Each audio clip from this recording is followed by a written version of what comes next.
Nos encontramos con la doctora Castillo, otorrinolaringóloga, docente de la Facultad de Medicina, Clínica Alemana, Universidad del Desarrollo, a quien le agradecemos el hecho de haber aceptado nuestra invitación a participar en este proyecto de semiología. Doctora, primero que todo, ¿cuál es la importancia de realizar este examen físico de forma correcta? Bueno, primero también agradecerles a ustedes la invitación a trabajar. El examen otorrinolaringológico yo considero que es uno de los exámenes más importantes que cualquier médico que no es especialista debe realizar, fundamentalmente porque son patologías muy frecuentes. Las amigdalitis, la sinusitis, las otitis en los niños son patologías que cualquier médico, donde sea que esté, va a tener que saber resolver, y por lo tanto un médico tiene que estar muy bien entrenado a poder examinar de manera correcta la cabeza y el cuello. Muy bien, doctora. ¿Y cuáles son los objetivos generales que busca este capítulo? Los objetivos generales son que ellos sean capaces de hacer tanto la anamnesis de la patología otorrinolaringológica como poder hacer un examen completo de las regiones de cabeza y cuello. Es el área de nuestra especialidad. Bien. Y dentro de los objetivos específicos que persigue este capítulo, ¿cuáles son? Mira, los objetivos específicos que nos hemos planteado comienzan porque ellos sean capaces de hacer una anamnesis completa dirigida a la patología otorrinolaringológica.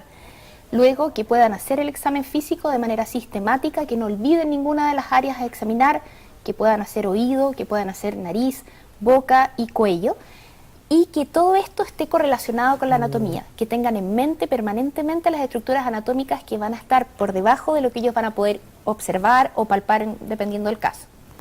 Y luego que ellos puedan esto transmitirlo a la ficha, puedan registrar toda la información de una manera pauteada para que así nunca olviden algún área que pueda ser insignificante para alguna patología. Vamos entonces a ver cómo usted realiza el examen físico. Encantada. Muchas gracias, doctora. ¿Andrés? Hola, buenos días. Marcela Castillo, otorrinolaringóloga. Pasa. Permiso.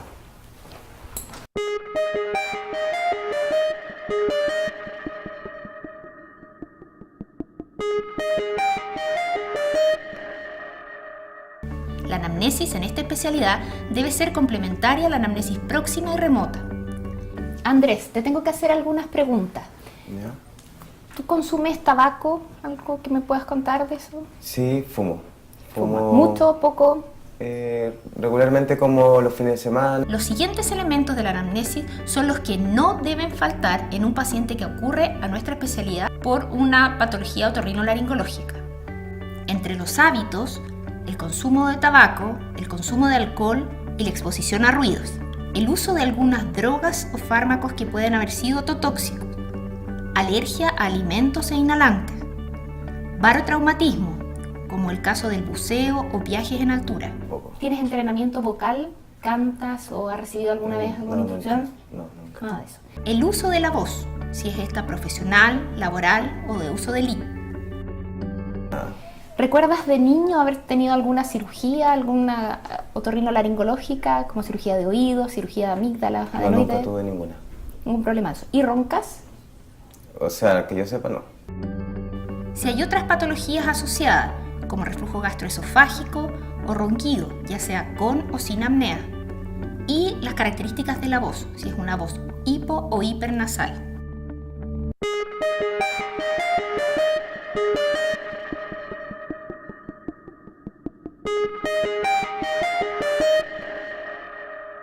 Comenzaremos con el examen de oído revisando su anatomía.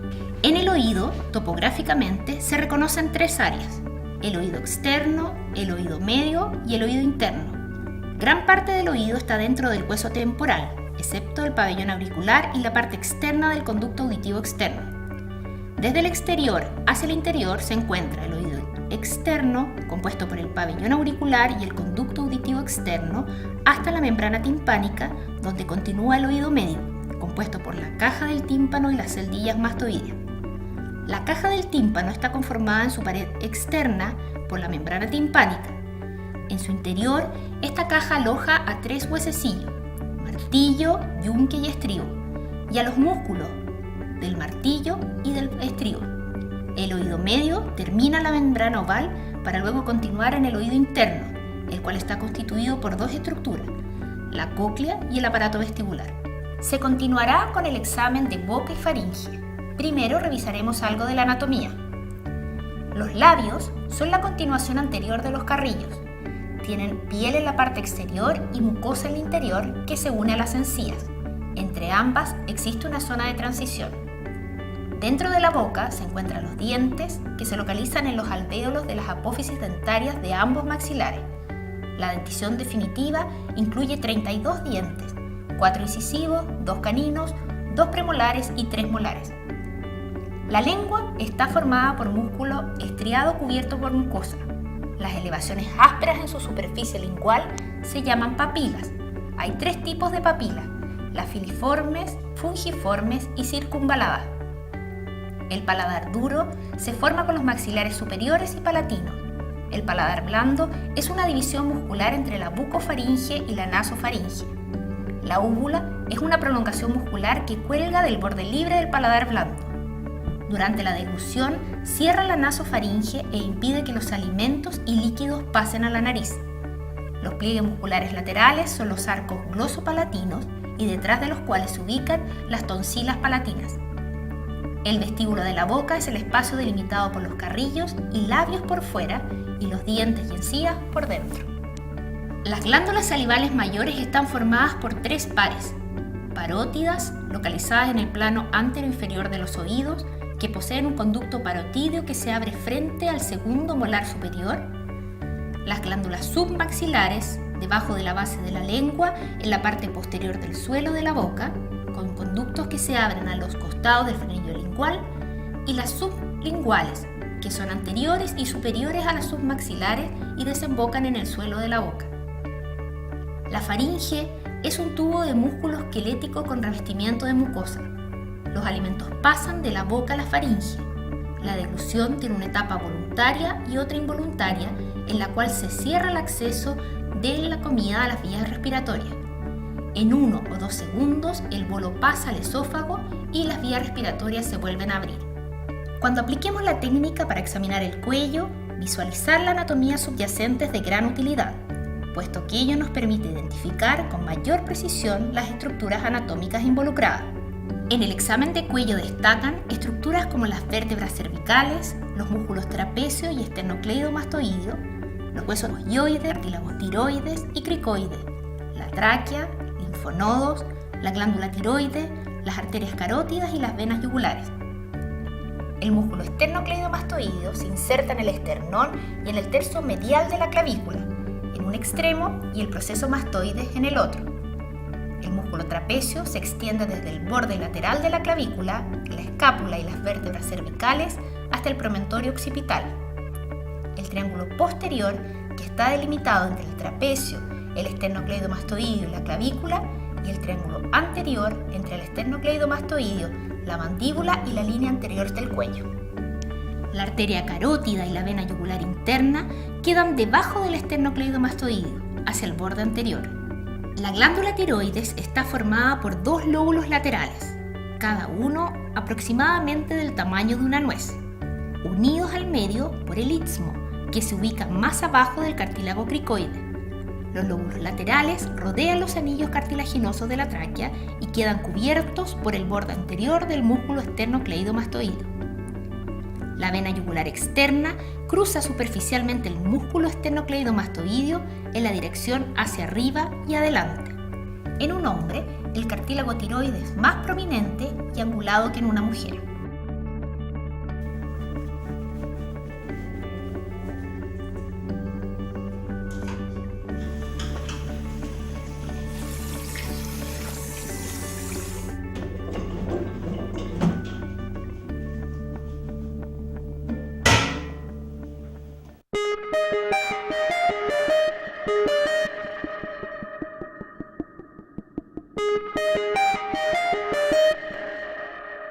Siempre se debe realizar un examen de manera sistemática. Ello significa realizar un examen que sigue un orden lógico, descendente y que se registra siempre en ese mismo orden. Andrés, te voy a examinar. Ya. En primer lugar, vamos a inspeccionar la región de la oreja, pabellón auricular, región mastoidea, región anterior.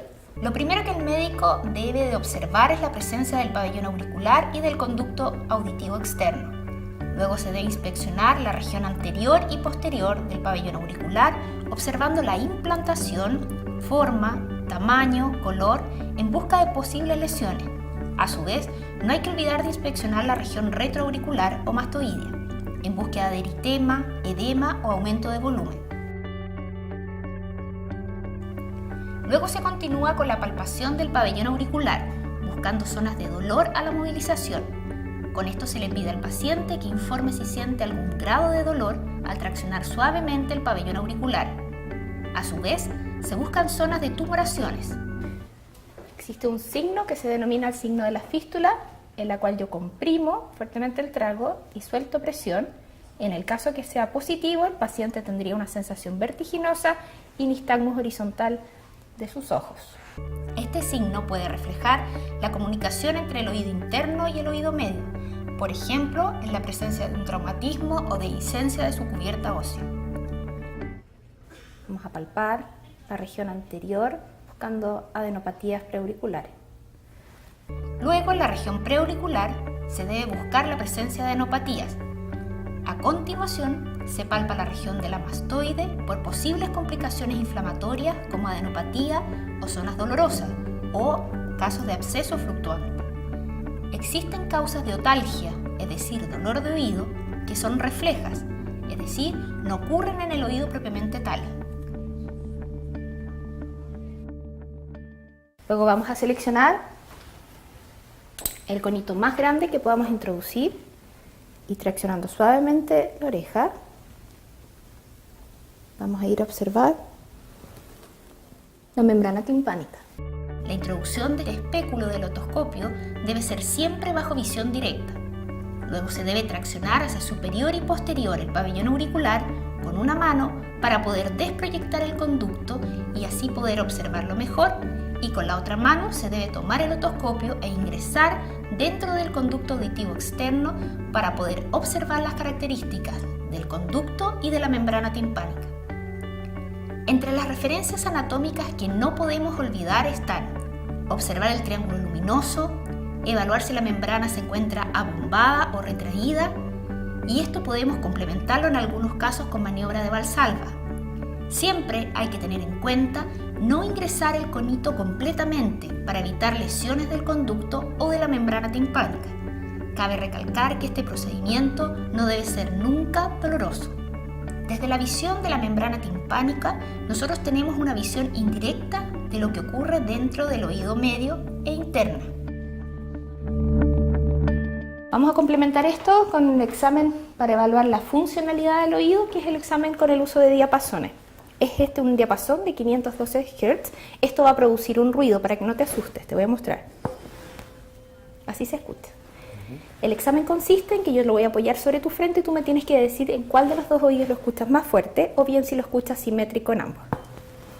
Se hace sonar el diapasón y se coloca el pie del diapasón sobre la frente en la línea media facial y se le pide al paciente que nos indique por cuál oído escucha mejor.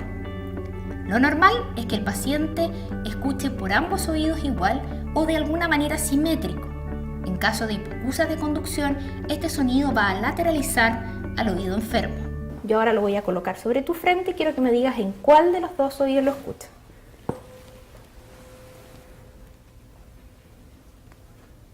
¿Dónde lo escuchas? En los dos. Eso es un examen normal. Luego se debe realizar la prueba de Rine, donde se hace sonar el diapasón y se coloca el pie del diapasón sobre la mastoide, en la región retroauricular del paciente. Y le pedimos al paciente que nos indique cuando ya deje de escuchar el sonido que sale del diapasón. Cuando el paciente nos avisa, sin detener la vibración del instrumento, debemos posicionar el diapasón por fuera del oído en la línea del conducto auditivo externo, donde le volvemos a preguntar al paciente si escucha el sonido que emite el diapasón. Esto se repite en el oído del otro lado. Vamos a ponerlo atrás en la zona mastoidea.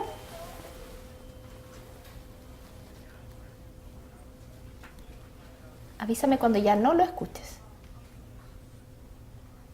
Ahí. ¿Lo escuchaste otra vez? Sí. Eso es un Rine positivo. El examen de la nariz consiste básicamente en dos aspectos: examen externo y examen interno. examen externo de la nariz. Incluye inspección de la nariz, palpación de la nariz y palpación de los senos paranasales. Primero, debemos observar una simetría en las estructuras óseas, cartilaginosas y en la piel de la nariz. Segundo, se le solicita al paciente taparse una fosa nasal para luego inspirar por la fosa nasal contralateral. Esto nos permite visualizar obstrucciones, asimetrías o aleteo nasal. Este examen debe realizarse en ambas fosas nasales.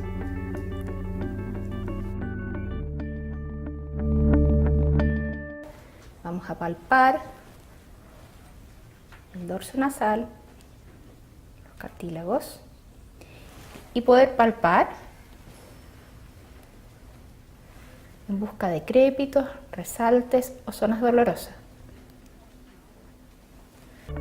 De forma complementaria, debemos palpar con la punta de los dedos de ambas manos los senos frontales y maxilares en busca de dolor o sensibilidad. La clave para realizar un adecuado examen interno de la nariz es posicionar adecuadamente la cabeza.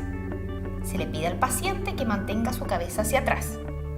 Segundo, se procede a visualizar el interior de las fosas nasales.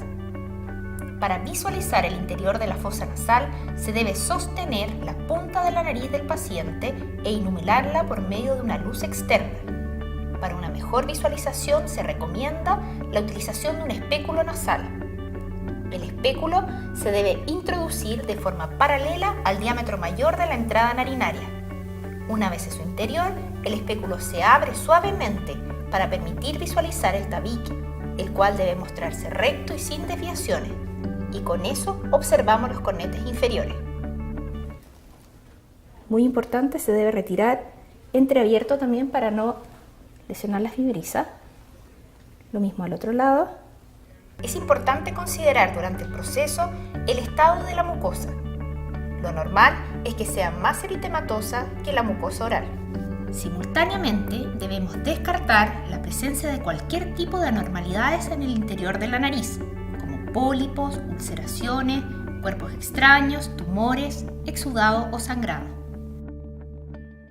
Finalmente, siempre es recomendable que un médico general utilice su otoscopio de forma complementaria a los pasos anteriores para observar dirigidamente el meato medio de la fosa nasal.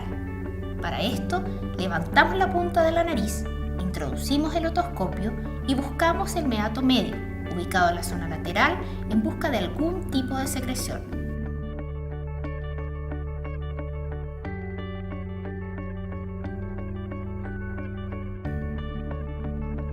Se continuará con el examen de boca y faringe. En la inspección de la boca se debe observar el color, la movilidad simétrica de los labios y los cambios de las características de la piel. Se le solicita al paciente que abra la boca y desde ese momento se observan si existen asimetrías en la apertura y sonrisa en busca de alteraciones del nervio facial. Con los labios abiertos se debe examinar la disposición de los dientes y luego la oclusión dentaria. Se deben observar las piezas dentarias y el estado de la encía que acompaña a cada diente. También debe observarse la movilidad de la mandíbula, así como el grado y simetría en la apertura bucal. Abra la boca. Muy bien. Vamos a ver, cierre. Vamos a palpar esta región anterior que también nos permite ver, abre la boca otra vez, si existe algún resalte de la articulación temporomandibular. Abre grande la boca, tranquilo. Luego, con un baja lengua, deben examinarse los vestíbulos superior e inferior y la cara interna de la mejilla, primero al lado derecho. En este lugar buscamos dirigidamente el conducto parotídeo. En forma simultánea se realiza una palpación de la glándula parótida, pudiendo observar la salida de saliva o de algunas características de esta misma. Luego se realiza el mismo examen del lado contrario. A continuación, se le pide al paciente de que por favor eleve la lengua para poder observar el piso de la boca. Luego, se le pide que saque la lengua para observar la simetría. Le pedimos también que lateralice su lengua para observar su movimiento hacia un lado y hacia el otro, en busca de irregularidades de la mucosa o alteraciones macroscópicas como leucoplaquias o zonas retraídas, entre otras. Finalmente, se le pide al paciente que saque la lengua y se coloca el bajalengua sobre ella, en la región central, deprimiendo suavemente para no gatillar reflejo de arcada, pudiendo observar las características de las tonsilas palatinas, pilares y mucosa de la faringe. Es importante observar el tamaño, color, presencia de úlceras, secreciones purulentas y características del paladar blando y duro, y también de la región uvular. Luego nos tenemos que colocar guantes en ambas manos, porque vamos a requerir un examen bimanual. Las estructuras de la cavidad oral debemos palparlas. Se debe palpar cuidadosamente la mucosa oral de cada lado, buscando induraciones, infiltraciones, ulceraciones o áreas dolorosas. Al palpar el piso de la boca y la cara interna de las mejillas, debemos realizar una palpación externa simultánea. Esto lo ayudará a determinar mejor la presencia de alteraciones en la consistencia de las glándulas sublingual, submandibular o parótida, o determinar la existencia de cálculos o tapones mucosos. Finalmente, deben palparse ambas glándulas parótidas para evaluar diferencias de tamaños entre ellas, buscar aumento de volumen difuso o localizado, alteración en la consistencia o presencia de nódulos, recordando siempre la estrecha relación que existe entre esta glándula y el nervio facial.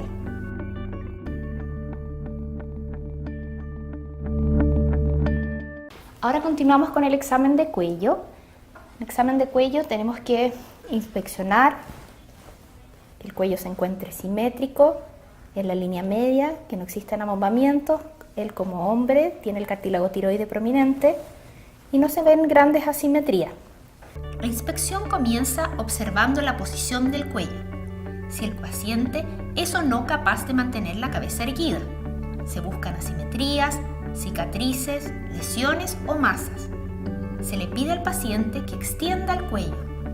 Un tiroide normalmente no se visualiza. Se le pide al paciente que trague mientras uno visualiza en busca de movimientos de esta glándula. Primero, examinaremos los distintos territorios en donde se pueden encontrar los linfonodos. La técnica para realizar la palpación correcta es de arriba hacia abajo y de atrás hacia adelante. Siguiendo el orden anterior descrito, comenzaremos con la región occipital,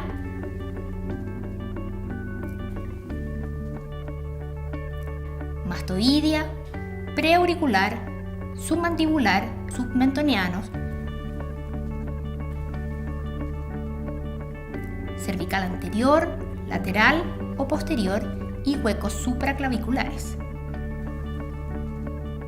O si lo ordenamos por niveles, nivel 1, ganglios submentonianos, nivel 2, ganglios yugulodigástricos, nivel 3, ganglios yugulares medios, nivel 4, ganglios yugulares bajos o supraclaviculares, nivel 5, ganglios espinales o cervicales posteriores. Luego debemos palpar busca del linfonodo desde la región posterior. Vamos a palpar busca de adenopatías, fluctuaciones, molestias. Lo mismo en la región anterior, la región yugulodigástrica,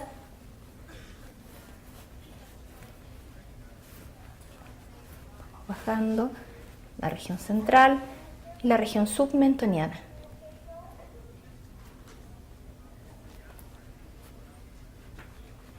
Y luego las regiones supraclaviculares, observando que no se palpe ninguna masa. Luego en el examen tiroideo tenemos que observar, inspeccionar. Vamos a palpar ahora la glándula tiroide, inicialmente la región anterior, en que la desplazamos hacia un lado. Tenemos dos formas de aproximación: la aproximación por vía anterior y la aproximación por vía posterior.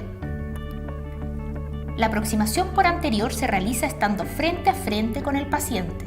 Se flecta el cuello del paciente y de esta forma relajando el músculo esternocleidomastoideo para poder facilitar el examen. Con el pulgar de una mano se desplaza un poco la glándula hacia el lado opuesto, de manera de que ese lóbulo se haga más prominente y sea posible cogerlo con la otra mano entre el pulgar y los dedos índice y medio. Ponemos inicialmente desde la región anterior y con nuestro pulgar desplazamos la glándula para poder palparla con los otros dos dedos, y luego lo mismo hacia el otro lado, en busca de nódulos, asimetría. ¿Trague? Una persona normal prácticamente es imperceptible. La aproximación posterior del paciente se realiza colocando ambas manos alrededor del cuello del paciente. El examinador utiliza su mano izquierda para desplazar la tráquea hacia la derecha. El paciente debe deglutir mientras el examinador con su mano derecha recorre el cartílago tiroide.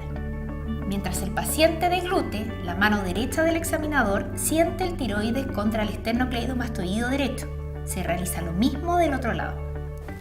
Con ambas manos, intentando desplazar hacia un lado y luego desplazar hacia el otro para poder palpar y localizar completamente la glándula. ¿Traí? Muy bien. La glándula tiroides se debe palpar lisa y de consistencia firme. Se debe estimar el tamaño y buscar la presencia de nódulos. Cuando se encuentra el nódulo, se deben lograr identificar ubicación, tamaño, número y consistencia. Cuando la glándula está muy aumentada de tamaño, es posible que se ausculte con la campana del estetoscopio un soplo suave debido al aumento del flujo.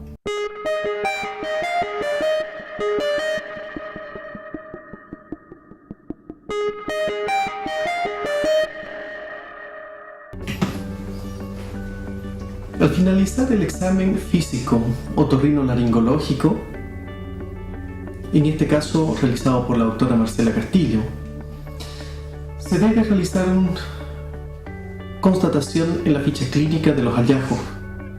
Para esto es importante que se haga un examen de manera sistemática, que siga un orden lógico, descendente y que registre ese mismo orden. Oídos. Pabellones auriculares sin lesiones. Conductos auditivos externos permeables.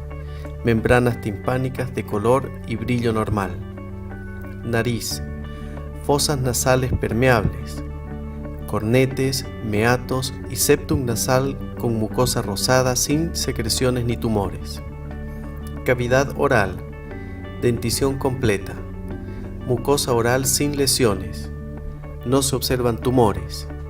Lengua y glándulas salivales de aspecto y consistencia normal. Articulación temporomandibular con movilidad conservada, no dolorosa, sin presencia de resaltes. Región cervical o cuello. Simétrico, sin adenopatías. Tiroides simétrica, consistencia blanda, sin nódulos. Test de Rine. Positivo. Test de Weber. No lateraliza. Estudio vestibular. Sin nistagmus patológico. Romberg negativo. Y de esta manera se describen los hallazgos otorrinolaringológicos.